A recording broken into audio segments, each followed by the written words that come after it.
ఒక ఇల్లు ఉందనుకుందాం. ఆ ఇంటి భవిష్యత్తు ఎలా ఉండాలి, రూల్స్ ఏంటి అనేది ఆ ఇంటితో కానీ ఆ కుటుంబంతో కానీ ఏ మాత్రం సంబంధం లేని ఒక 7 బయటి వ్యక్తులొచ్చి డిసైడ్ చేస్తామంటే ఎలా ఉంటుంది? ఖచ్చితంగా చాలా కోపం వస్తుంది. అంటే అవమానంగా కూడా అనిపిస్తుంది కదా. ఎగ్జాక్ట్లీ.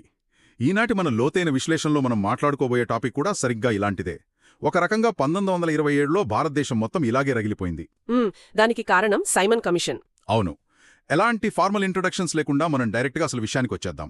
ఆగండి, మనం మళ్ళీ కలుస్తామో లేదో. అందుకే ఎంఆర్పీ ఎడ్యుకేషన్ ఛానల్ను ఒక లైక్, షేర్ అండ్ సబ్స్క్రైబ్ చేయండి మరి. అప్పటి బ్రిటన్ ప్రధాని స్టాన్లీ బాల్డ్విన్ ఈ భారత రాజ్యాంగ సంస్కరణల కోసం సర్ జాన్ సైమన్ అధ్యక్షతన ఒక కమిషన్ను నియమించారు. కానీ ఆశ్చర్యమేంటంటే ఆ కమిషన్లో ఒక్కటంటే ఒక్కరు కూడా భారతీయులు లేరు. అవునండి, ఇదొక పెద్ద చారిత్రక వ్యంగ్యమని చెప్పాలి.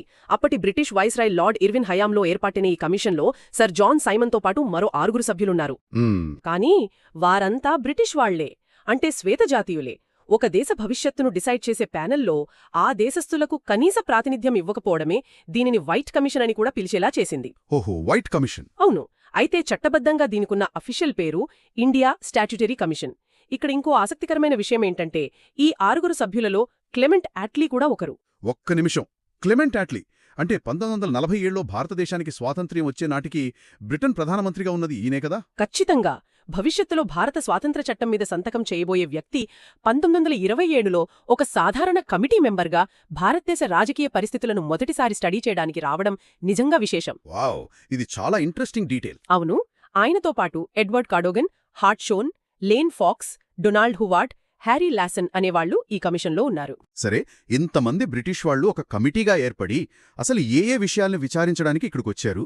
మన దగ్గరున్న సోర్సెస్ ప్రకారం చూస్తే వాళ్ల ఎజెండాలో అసలు ఏముంది? ముఖ్యంగా 1919లో వచ్చిన భారత ప్రభుత్వ చట్టం ఎలా అమలవుతోంది అనేది వాళ్ళు రివ్యూ చేయాలి. ఓకే. అంటే ప్రభుత్వం యొక్క పనితీరు ఎలా ఉంది, విద్యావ్యాప్తి జరిగిందా లేదా, అలాగే ప్రాతినిధ్య వ్యవస్థ అంటే రిప్రజెంటేటివ్ సిస్టమ్ ఎంతవరకు డెవలప్ అయింది అనేది వాళ్ల ప్రధాన ఎజెండా. కాని ఇక్కడే ఒక చిన్న మెలిక ఉంది. ఏంటది? వాళ్ల విచారణ అంశాలను మనం జాగ్రత్తగా గమనిస్తే ఒక పదం చాలా స్పష్టంగా కనిపిస్తోంది. అదేంటంటే బాధ్యతాయుత ప్రభుత్వం ఎంతవరకు సాధ్యం, దాన్ని విస్తృతం చెయ్యాలా, మార్చాలా లేక నియంత్రించాలా అని పాయింట్. నియంత్రించాలా అంటే కంట్రోల్ చేయడం గురించా? అవును. అంటే దీనర్థమేంటి? భారతీయులకు స్వయంపాలన ఇచ్చే ఉద్దేశం కన్నా పెరుగుతున్న జాతీయోద్యమాన్ని ఇక్కడి నాయకులను ఎలా కంట్రోల్ చెయ్యాలి అనే దానిమీదే వాళ్ళెక్కువ ఫోకస్ చేసినట్లు అనిపిస్తోంది కదా? ఎగ్జాక్ట్లీ, మీరు కరెక్ట్గా పాయింట్ పట్టుకున్నారు. ఆ కంట్రోల్ అనే పదంలోనే బ్రిటిష్ వాళ్ల వలసవాద మైండ్ సెట్ మొత్తం దాగుంది. భారతీయులు చేతికి పూర్తి పవర్ ఇవ్వడం వాళ్లకేమాత్రం ఇష్టం లేదు. అర్థమవుతోంది. పైగా ఈ వైట్ కమిషన్కు సహాయం చేయడానికి అప్పటి వైస్రాయ్ లార్డ్ ఇర్విన్ ఒక అఖిల భారత కమిటీని ఏర్పాటు చేశాడు. శంకర్ నాయర్ అధ్యక్షుడుగా ఉన్న ఈ కమిటీలో నవాబ్ అలీఖాన్, హరిసింగ్ గౌర్, ఎంసీ రాజా లాంటి వాళ్లు సభ్యులుగా ఉన్నారు. అంటే వీళ్ళు భారతీయులే కదా? భారతీయులే కాని వీళ్ళు కేవలం ఆ సైమన్ కమిషన్కు అసిస్టెంట్స్ మాత్రమే. అసలు డెసిషన్ మేకింగ్ పవర్ అంతా ఆ 7 బ్రిటిష్ వాళ్ల చేతుల్లోనే ఉంది. ఇది భారతీయ నాయకులకు ఎంత కోపం తెప్పించిన్నో మనం అర్థం చేసుకోవచ్చు. ఖచ్చితంగా. ఒకవైపు అవమానం, ఇంకోవైపు అణచివేత. ఆ వాతావరణంలోనే 1928 ఫిబ్రవరి 3న కమిషన్ బొంబాయిలో అడుగుపెట్టింది. దేశమంతా నిరసనలు జరుగుతున్నా సరే వాళ్లు తమ పని తాము చేసుకుపోయారు. అవును. మాఖ్య స్వభావం అంటే ఫెడరల్ సిస్టమ్ కలిగి ఉండాలని చెప్పారు. అవునవును. ఫెడరల్ సిస్టమ్ అంటే అధికారాలను కేంద్రం మరియు రాష్ట్రాల మధ్య విభజించడం లాంటిదనమాట. సంస్థానాలకు స్వతంత్ర ప్రతిపత్తి కల్పించాలని కూడా వాళ్ళు సజెస్ట్ చేశారు. అలాగే అప్పటికే ప్రావిన్సులలో అంటే బ్రిటిష్ పాలిత రాష్ట్రాలలో అమల్లో ఉన్న ద్వంద్వ పాలనను రద్దు చేసి బాధ్యతాయుత ప్రభుత్వాన్ని ఏర్పాటు చేయాలని సిఫార్సు చేశారు. ఈ పాయింట్ దగ్గరే కొంచెం ఆగుదాం. ఎందుకంటే చరిత్ర చదివేటప్పుడు ఈ ద్వంద్వపాలన లేదా డయార్కీ అనే పదం పదే పదే వినిపిస్తుంది. అవునవును. అసలు వాళ్ళు రద్దు చేస్తామన్న ఆ వ్యవస్థ ఏంటి, అది ఎలా పనిచేసేది, దీన్ని కొంచెం సింపుల్గా విడమర్చి చెప్తారా? తప్పకుండా. ద్వంద్వ పాలన అంటే పాలనాంశాలను 2గా విభజించడం. ఓకే. కంట్రోల్లో ఉంటాయి. మరి ట్రాన్స్ఫర్డ్ లిస్టులో ఏముంటాయి? అందులో ఆరోగ్యం, విద్య, స్థానిక పరిపాలన లాంటివి ఉంటాయి.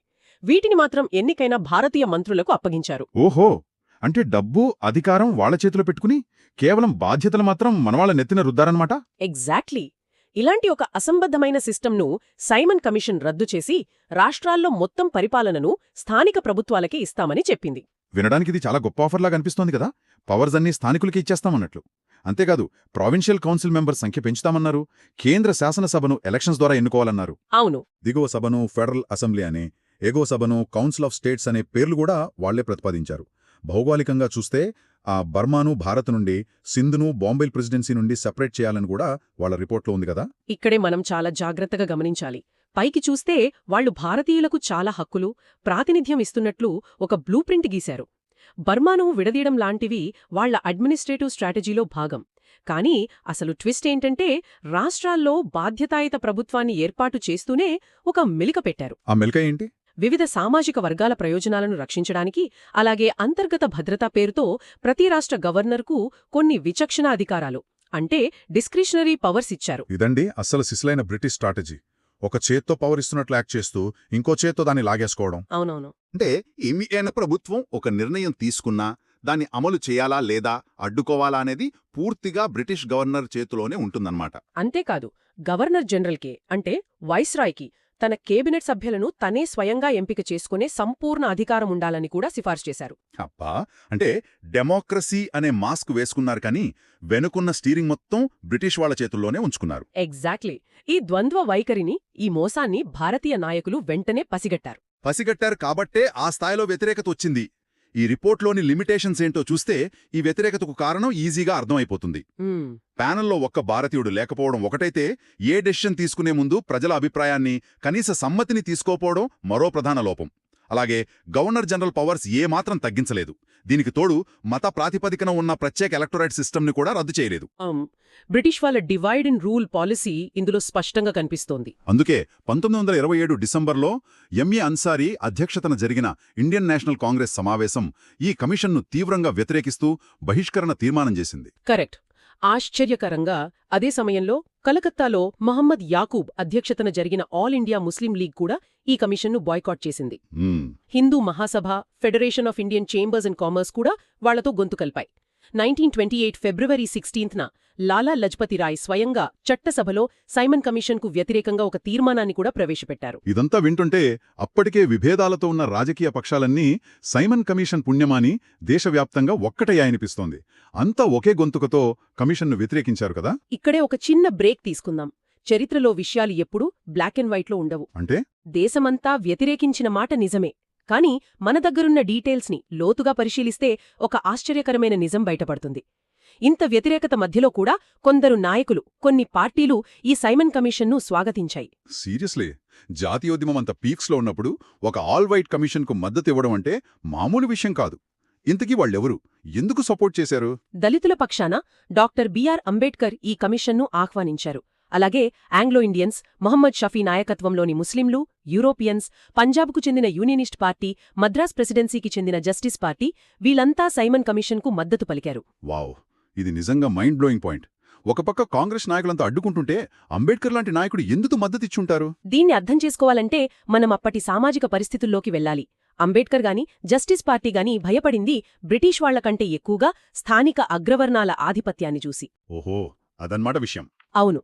ఒకవేళ బ్రిటిష్ వాళ్లు వెళ్లిపోయి స్వయంపాలన వస్తే మెజారిటీలో ఉన్న, ఆర్థికంగా సామాజికంగా బలంగా ఉన్న అగ్రవర్ణాల చేతుల్లోకి పవర్ వెళ్లిపోతుందని వాళ్లు భావించారు. అలా జరిగితే అణగారిన వర్గాల, మైనారిటీల హక్కులు పూర్తిగా అణిచివేయబడతాయని వాళ్ల భయం కదా. ఎగ్జాక్ట్లీ. అందుకే మెజారిటీ నాయకత్వమున్న కాంగ్రెస్ కంటే బయటి వాళ్లైన బ్రిటిష్ వాళ్ల ద్వారానే తమ రాజకీయ హక్కులకు, రిజర్వేషన్లకు ఖచ్చితమైన గ్యారంటీ లభిస్తుందని వాళ్లు నమ్మారు. అది వాళ్ల సామాజిక, రాజకీయ మనుగడ కోసం వాళ్లు తీసుకున్న వ్యూహాత్మక నిర్ణయం. ఇది అసలు సిసలైన అహం మూమెంట్ అని చెప్పాలి. స్వాతంత్ర పోరాటమంటే కేవలం బ్రిటిష్ వాళ్ల మీద చేసిన ఫైట్ మాత్రమే కాదు, లోపల మన సమాజంలో అణగారిన వర్గాలు తమ ఉనికి కోసం, తమ హక్కుల కోసం పడిన సంఘర్షణ కూడా ఇందులో ఉంది. అందుకే చరిత్ర ఎప్పుడూ ఒకే యాంగిల్లో ఉండదు. నిజమే. సరే, ఇలాంటి వ్యూహాత్మక మద్దతు కొంత ఉన్నప్పటికీ రోడ్ల మీద జరిగిన పోరాటం మాత్రం ఎక్కడా తగ్గలేదు కదా. అస్సలు తగ్గలేదు. నిరసనల హోరు ఏ స్థాయిలో ఉందంటే ఏకంగా రక్తం చిందించడానికి కూడా నాయకులు వెనుకాడలేదు. ఉదాహరణకు మద్రాసులో టంగుటూరి ప్రకాశం పంతులుగారే నిరసన. అవును. ఎక్కడ సైమన్ కమిషన్ వస్తోందో అక్కడ నల్ల జెండాలతో ప్రజలు అడ్డుకుంటున్నారు. అప్పుడు పోలీసులు తుపాకులెక్కుపెట్టి బెదిరించారు. ఆ సమయంలో ప్రకాశం పంతులుగారు ధైర్యంగా ముందుకొచ్చి తన చొక్కా గుండెలు విప్పి గుండెను చూపిస్తూ దమ్ముంటే కాల్చండ్రా అని నిలబడ్డారు. Goose bumps. అసలు తుపాకీకి ఎదురుగా నిలబడి అలా అనడానికి ఎంత గుండెధైర్యం కావాలి? ఒక రాజకీయ నిరసనను ఎమోషనల్ విప్లవంగా మార్చిన సంఘటన అది. కరెక్ట్. అందుకే కదా ఆయన్ని మనం ఆంధ్రకేసరి అని సగర్వంగా పిలుచుకుంటాం. ఇలాంటి ప్రాణత్యాగానికి సిద్ధపడిన సంఘటన లాహోర్లో కూడా జరిగింది కదా. అవును, లాహోర్లో జరిగిన ఆ సంఘటన యావత్ దేశాన్ని కన్నీరు పెట్టించింది. అదే స్థాయిలో రగిలించింది కూడా. అక్కడ లాలా లజపతిరాయ్ నాయకత్వంలో ఒక భారీ బహిరంగ సభ జరిగింది. సైమన్ కమిషన్ను అడ్డుకోవడానికే కదా. అవును, వేలాది మంది సైమన్ కమిషన్ను అడ్డుకోవడానికి వచ్చారు. అప్పుడు శాండర్స్ అనే బ్రిటిష్ పోలీస్ అధికారి అత్యంత క్రూరంగా లాఠీచార్జికి ఆర్డరేశాడు. ఆ దాడిలో లాలా లజపతిరాయ్ తలమీద తీవ్ర గాయాలయ్యాయి. అయ్యో! ఆ దెబ్బల వల్లే ఆయన కొద్ది రోజులకే కన్నుమూశారు. ఒక మహానాయకుడిని అలా లాఠీలతో కొట్టి చంపడం యువతను ఎంతగా రగిలించి ఉంటుందో మనం ఊహించవచ్చు. ఆ కోపమే ఒక ప్రతీకారంగా మారింది. లజపతిరాయ్ మరణానికి కారణమైన శాండర్స్ను 1928 డిసెంబర్లో భగత్ సింగ్ కాల్చి చంపాడు. అవును. ఈ ఒక్క సంఘటనతో భారత స్వాతంత్ర్య ఉద్యమ గతి, దాని ఆవేశం పూర్తిగా మారిపోయింది. దేశమంతా నిరసనలే. లక్నోలో మోతిలాల్ నెహ్రూ, ఆంధ్రాలో బులుసు సాంబమూర్తి, విజయవాడలో అయ్యదేవర కాళేశ్వరరావు, అలహాబాదులో జవహర్లాల్ నెహ్రూ, గోవిందవల్లభ పంత్, ఇలా ఊరూరా ఉద్యమం ఎగిసిపడింది. ఈవెన్ బర్మా ప్రాంతంలో కూడా సయాసన్ నాయకత్వంలో భారీ ప్రదర్శనలు జరిగాయి కదా. అవునవును. ఆ సమయంలోనే సైమన్ గో బ్యాక్ అనే స్లోగన్ దేశమంతా మార్మోగిపోయింది. మన సోర్సెస్ ప్రకారం ఈ నినాదాన్ని మొట్టమొదటగా వాడింది యూసుఫ్ మెహ్రెల్లీ. కరెక్ట్. ఈ స్లోగన్ ఒక మంత్రంలా పనిచేసింది. దీంతో పాటే భారతదేశం భారతీయులదే అనే నినాదంతో ప్రజలు వీధుల్లోకి వచ్చారు. అప్పటి ప్రముఖుల మాటలు వింటే సైమన్ కమిషన్ మీద వాళ్లకున్న అసహ్యమేంటో మనకు స్పష్టంగా అర్థమవుతోంది. వాళ్ళు ఏమన్నారో కొన్ని ఎగ్జాంపుల్స్ చెప్తారా? తప్పకుండా. అనీ బీసెంట్ ఏమన్నారంటే, సైమన్ కమిషన్ నియామకం పుండుపైన కారం చల్లినట్లుంది అని విమర్శించారు. వావ్, చాలా స్ట్రాంగ్ స్టేట్మెంట్. అవును. స్వయంగా బ్రిటిష్ వైస్రాయ్ లార్డ్ ఇర్విన్ కూడా ఇది ల్యాకింగ్ ఇన్ ఇమాజినేషన్, అంటే ముందుచూపు లేని చర్య అని కామెంట్ చేశాడు. ఇక స్పెక్టేటర్ పత్రికైతే దీని it is the book of difficulties అని రాసింది.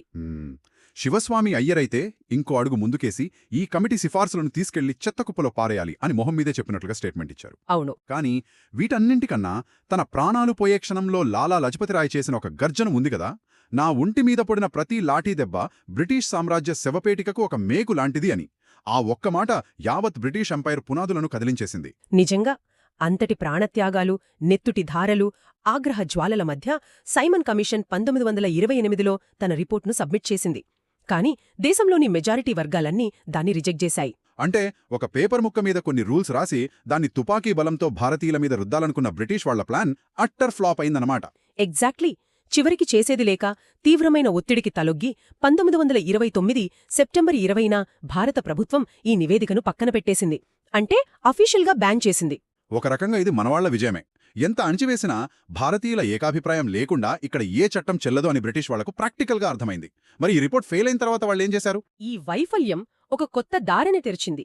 ఏ నిర్ణయమైనా భారతీయులతో కూర్చొని మాట్లాడాల్సిందే అని అప్పటి బ్రిటన్ ప్రధాని ర్యామ్సే మెక్డొనాల్డ్ రియలైజ్ అయ్యారు. ఆయనే కదా లేబర్ పార్టీకి చెందిన ప్రధాని. అవును. ఆయన రాకతోనే ఆ రియలైజేషన్ వచ్చింది. అక్కడ్నుండే రౌండ్ టేబుల్ సమావేశాలు పుట్టుకొచ్చాయి.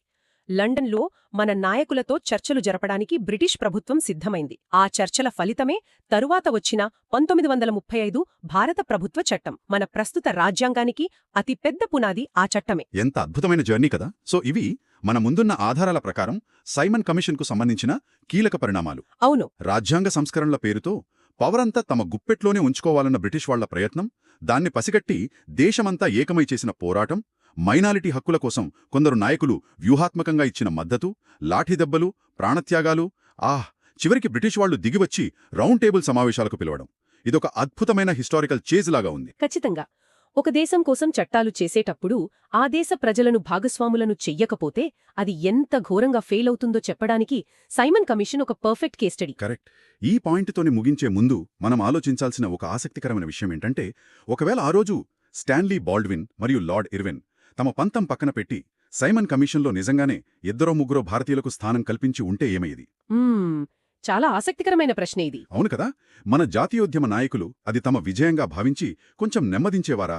లేదా కమిటీలో కూర్చున్నా సరే బ్రిటిష్ వాళ్ల అసలు బుద్ధి ఎలాగైనా బయటపడి ఈ ఘర్షణ తప్పనిసరి అయ్యేదా? దీని గురించి ఆలోచించండి. ఇలాంటి మరెన్నో ఆసక్తికరమైన విషయాలను అన్వేషిస్తూనే ఉండండి.